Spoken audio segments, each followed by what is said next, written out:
Hello বন্ধুরা, আজ আমি বানাবো একদম হালকা, স্বাস্থ্যকর এবং সুস্বাদু চিকেন স্টু।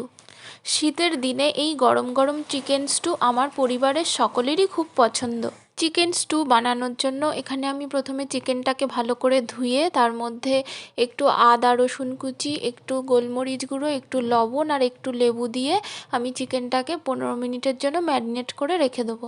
তারপর আমি একে একে সব সবজিগুলো কেটে নিয়েছি। এখানে আমি পেঁপে, গাজর, ক্যাপসিকাম, টমেটো এবং পেঁয়াজ নিয়েছি।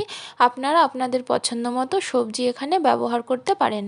এরপর আমি একটি প্রেসার কুকার ইন্ডাকশানে বসিয়ে তার মধ্যে 1 টিস্পুন মতো বাটার দিয়ে দিলাম।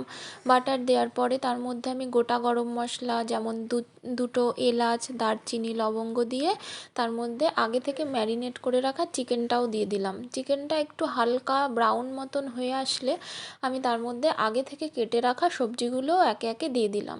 সব সবজিগুলো একটু নেড়েচেড়ে হালকা ভেজে, মানে হালকা ব্রাউন মতো রং হয়ে আসলে আমি তার মধ্যে 1.5 বাটি মতো জল ঢেলে দিয়েছি। তো জলটা একটু ফুটে আসলেই আমি প্রেসার কুকারের ঢাকনাটা বন্ধ করে দেবো।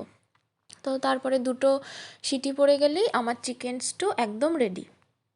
দেখলেন তো কত সহজেই তৈরি হয়ে গেল চিকেন স্টু। তাহলে আপনিও তাড়াতাড়ি বানিয়ে ফেলুন আর পরিবারের সকলকে খুশি করে দিন। আর কমেন্টে জানান কেমন লাগলো।